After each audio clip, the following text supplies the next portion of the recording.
As a child, I was obsessed with Diwali. The celebrations, the food, the wishes.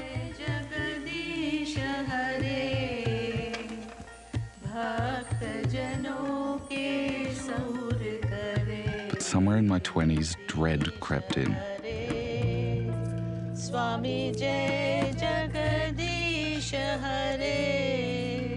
The lights of Diwali began to feel like a spotlight on all my shortcomings.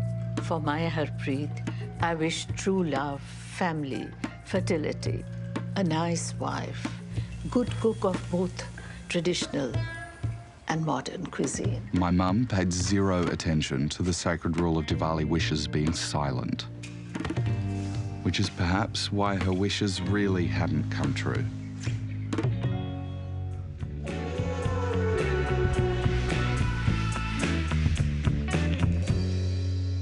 Mithila, what was your favourite part of the writing process for this episode? I think it was bringing up all these stories from childhood of celebrating Diwali with my family and the beauty of that, but also the challenges, and knowing that it's going to get broadcast to an audience that can probably relate to a lot of those things. Yeah. So, yeah, just the idea that I could be really specific about being an Indian Australian or a Hindu Indian Australian, and that might hit an audience that might feel something and feel seen. And it's so great because it's not the background of the episode. It's not just like, look at these pretty colours and these people doing these crazy things. It's like, it's the centre of the story. It's the obstacle. So that's so cool. It was really such a joy and a privilege to get to explore and learn about Diwali and just representing like that is the life of many people in Australia, and not sort of having Diwali as something that was separate from, you know, Harry's experience as an Australian, but something that is so deeply intertwined. Yeah, absolutely. And look, I think the beauty of it is everyone does it differently. So it was great to just kind of go specifically into my experience. I'm sure people watch it and be like, that's not how I do it, but that's just culture, right? Like we all do it differently. So it was... Are your family Diwalis that big? No. So it's just myself, mum and dad. And in the past there was a partner, maybe in the future. But yeah, I think the idea that it's immediate family, like that will resonate with a lot of people. The actual prayer, that was the most authentic I've ever seen it represented on Western screens. So well, Kumud was an amazing resource as well. And how much was she loving it? I know! Yeah. And she looked so amazing, and you could see it was a real highlight. So in the series, there's a lot of complications for Harry in his love life and a lot of internal complications, but also in terms of how he presents to his family and the cultural pressures of that. In the writing of it, Michael, how did you find that you were able to capture all of that?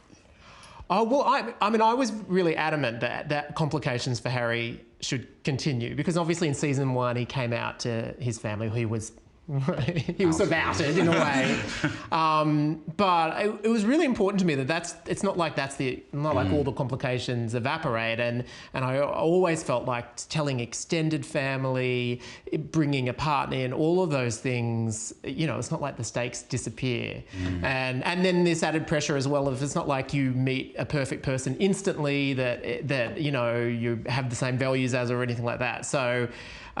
Yeah, for me, it was really important that it was complicated and that we didn't sort of pretend as though as soon as everything was out in the open for Harry, the drama was over. You know, that still there were plenty of flow-on effects that we'll be exploring for years. I really liked those layers in terms of representing the plethora of experience when you're from a different culture to the country you live in.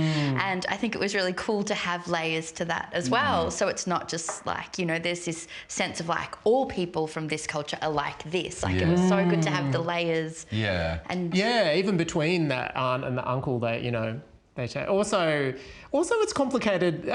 We really like the idea that the first guy that Harry sort of introduces to Manju, she is so on board with, because I don't think that's what you'd expect necessarily, like making speeches and just loving it to death, because in a way that's pressure on a relationship too as well. I mean, he didn't even introduce her to him. She introduced him to him. It's sort of another layer on that. Yeah, totally.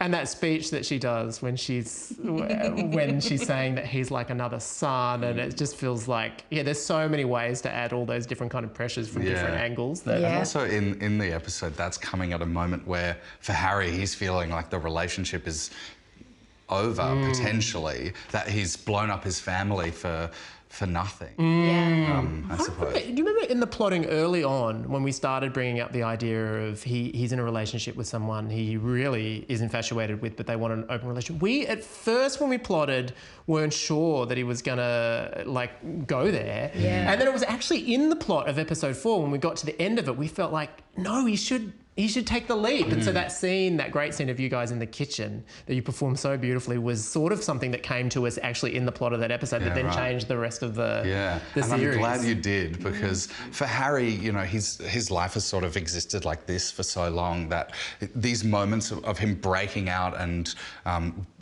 jumping into the deep end are really important for his development, and also for the way that we represent people like Harry, that he's not just this awkward, nervous character who doesn't challenge himself because he's scared to at first. You are very good at playing awkward and nervous stuff. I know, it's like your superpower. All throughout my drama school training, my first role, I don't know what it is. You're not awkward in real life whatsoever. But it's so vulnerable, and that's what I love. And as you said before, it's kind of like that's who Harry was.